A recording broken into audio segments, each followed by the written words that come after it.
The answer is yes, yes, yes, yes, yes, you should write a book. That's the answer. I'm going to tell you 2 quick stories, and I'm going to give you a little bit of background. I'm going to tell you about the time I picked up David Goggins from the airport. He wrote the book, You Can't Hurt Me. There's people who are retiring, at 40-something years old or 30-something years old. At 43, I'm still putting in 100-mile weeks. The worst thing that can happen to a man is become civilized.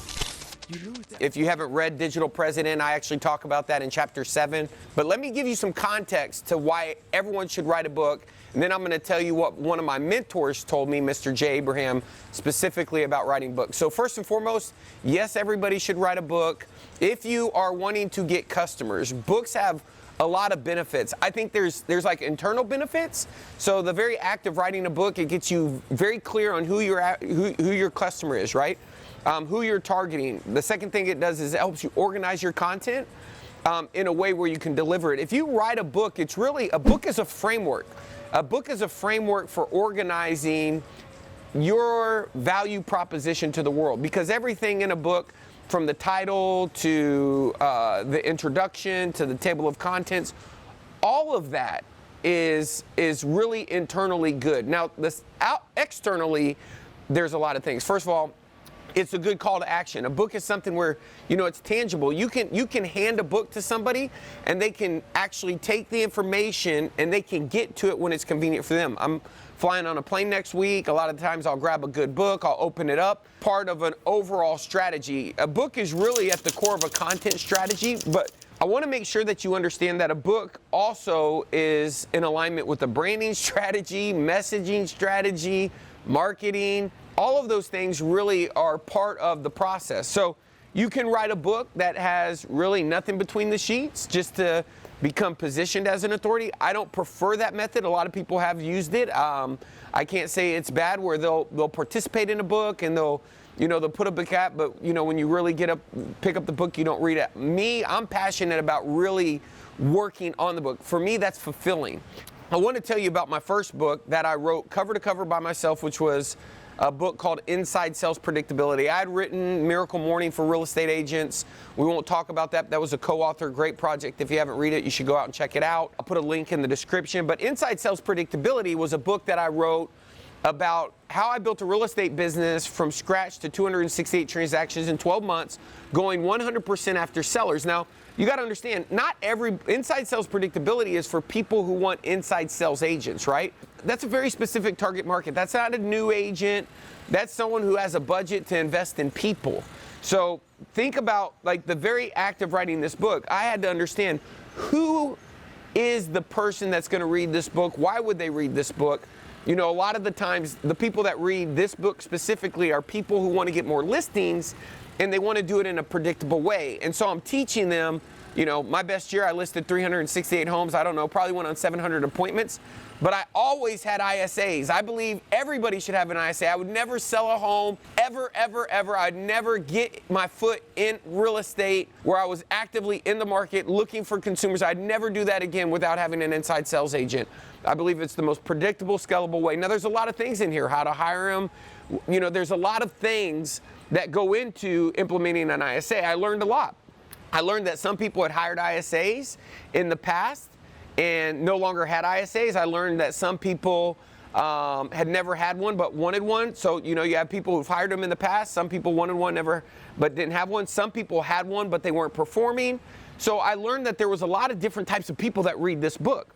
This book sold more than 1,000 copies a month every month. In fact, this book led to a really amazing boot camp where I've got so many testimonials I couldn't even tell you about people who've read this book, put inside sales in place in their business. This isn't a plug. Don't worry about if you want the book, fine, go get it. No harm, no foul. I think you can pick it up on Amazon. I'll put a link where you can get a free copy, pay for the shipping. But that's not the point. The book ended up making $868,000, one book in 1 year. And I reflected on the book. And so what did I do? I reflected on the book and I was like, man, this book made all of this money with, this upfront effort that went into the upfront. But once it was implemented, it was a machine. And that's where I wrote The Digital President, right? I wrote The Digital President because at the time, I ended up building this real estate community online. I really became the go-to guy for inside sales predictability, I think deservingly, because I had hired 18 ISAs At one point was making just short of 20,000 outbound calls a week. I had learned a lot, but that's the point. A book is about teaching what you learn, right? Someone who reads this book, they want to learn how to create authority, attract audiences, convert customers, and build communities, which is what I learned when I wrote this book. So I wrote a book about it, right? It's crazy. And so I want to share with you what my mentor had to say about writing a book back in, I think it was 2005, 2006. Listen to this. You should have a book written for you and have everybody give it away. You know, run ads to sell it for $39 so it has perceived value, but gift it away to everybody in the community, and maybe write 3 or 4, because the cost of giving away, 5,000 books is 25 grand, but 5,000 devotees is probably multiplied by referrals would own the market. But put a system together that seems replicatable, and then go out and again, everyone else is trying to sell training. I wouldn't. I'd sell partnership. I want to be your partner. If you can afford it, tell them that you'll fund your own triple out. You want basically a piece of the upside or a piece of the business. Find somebody who is ambitious, directable, has good values in a market that you can collaborate with. That to me would be a greater wealth creator, because someone will buy that. They aren't going to buy it if you got this great system and you want to do seminars. And so you'll make some money. You might make $1 million, but no one's going to. That $1 million isn't worth $1 million. But if you had 20 or 25 or 125 partners out there, each of them tripling their business, somebody will buy that from you for a lot of money. Does that make sense? Brilliant. Thank you. You're welcome. Isn't that phenomenal? When I heard that for the first time, I was like, oh my gosh, what a great strategy. I went on to share that strategy with David Goggins. I remember sitting down at the UFC fight. I believe it was 2016 or 17, and it was this Stipe Miocic, I think is how you pronounce his name. He was about to fight. He was like the main card. And I'm sitting, it's me, David Goggins, Jay Kinder. We're like second row, front row. And nobody really knew who David Goggins was. And I asked David, I said, are you going to ever write a book? And he said, no one would ever read my book. Why would they read my book? They don't want to hear about my book. He said that casually. I engaged with him because I wrote about him in my book and I wanted him to approve what I wrote. So I engaged with him, via email, kind of telling him how I wanted to feature him in my book. But at one point, he did tell me he'd never write a book. Later, when we write books, we believe a book is an overall comprehensive strategy. I think a book should have a companion course, which Digital President does have a companion course. It's not just a book, it's a book with an audio series, just like You Can't Hurt Me. You Can't Hurt Me, you might not know this, that book was the #1 self-published book ever in the world. I sat next to a guy, never written a book, went to the UFC fight, talked about writing the book. The guy later writes a book, writes one of the best books ever written. So many people have said, I've read the comments on Amazon about people saying that book changed their life. When you write a book, you never know whose life you're going to change. I remember with Miracle Morning, a guy told me, a lady actually said, I went to the premiere of the movie. She told me in the back of the audience, I went to Austin with Hal Elrod and my buddy Woods Davis. We went to the premiere because they shot a movie about the book. And at the premiere, someone flew in from like Africa and talked about how they were struggled and some of the different dynamics, relationship dynamics and where she was living and how that book gave her courage and where her life had went. That was the power of the book, what that book had done for her life. That it was just a book. It was a book written by a guy across the country who was sharing the things that had changed his life. Now, as you heard Mr. J. Abraham, the $9.4 billion man, say, how could you apply the strategy to your business where it's a perceived value, where you could gift the book away? The problem with the book is a lot of people aren't going to read it.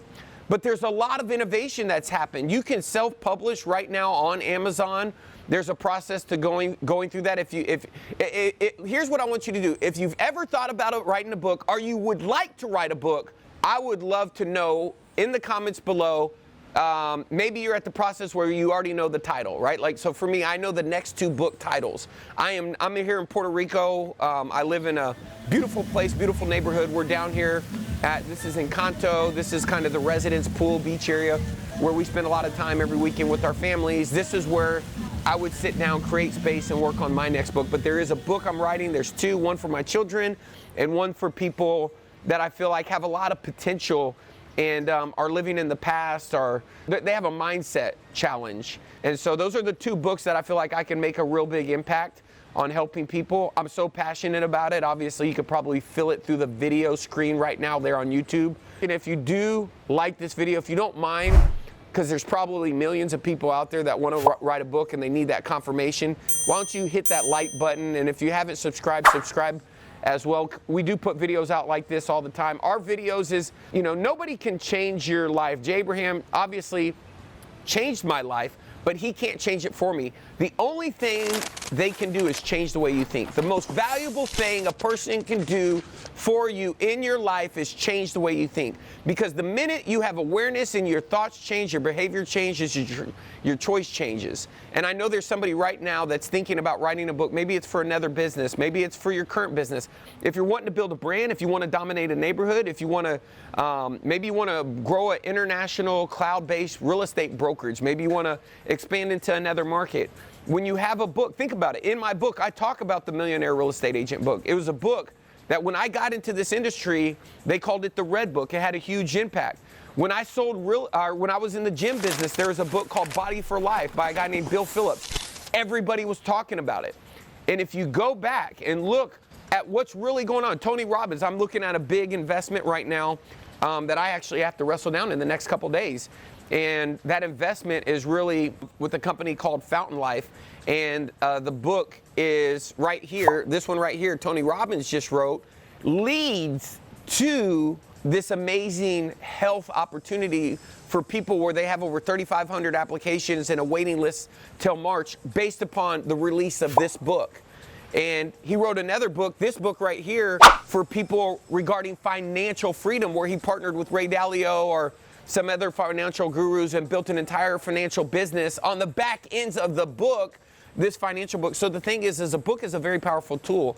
I think it's not about if you, a book is inside you. That's what people don't realize. You know, when you write a book, it's really just organizing and collecting. I think one of the best things you can do right now is start journaling the things that, you know, you're learning as you're going on the path to your journey. And collect those things like baseball cards. Later, we'll theme them by color. Maybe, you know, maybe you're going to learn a little bit about hiring. Like with the ISA, it was about hiring. Then it was about training. Then it was about tools.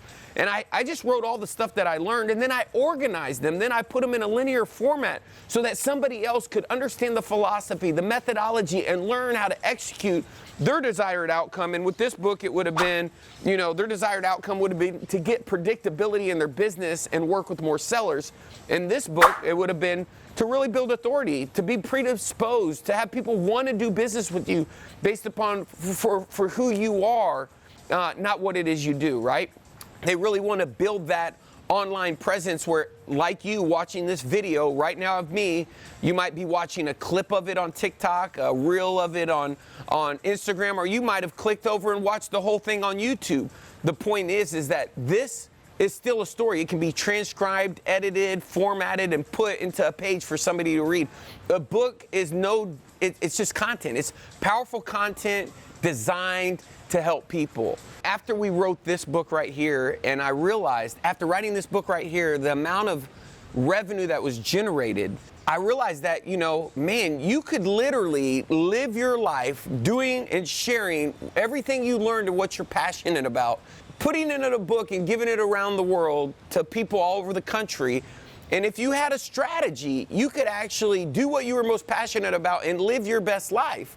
And that's where the concept for life by strategy came from, which is how we open up this book. I mean, this book talks about the actual results of this and walks you through step by step what we did. It doesn't mention the book, because they're principles, right? It's the principles. You know, do you have a philosophy? Do you have a methodology? Can you share it? What are the steps from someone getting from where they are to where they want to go? And that's what we did. And so in this book, Digital President, we were able to share that. And that's why I believe, you know, I'm most passionate about living your life strategically. Like thinking about, not transactionally, but strategically, where do you want to be and how can you live? Because, I mean, we say it all the time. Always, our mantra is the best life to live is a life by strategy.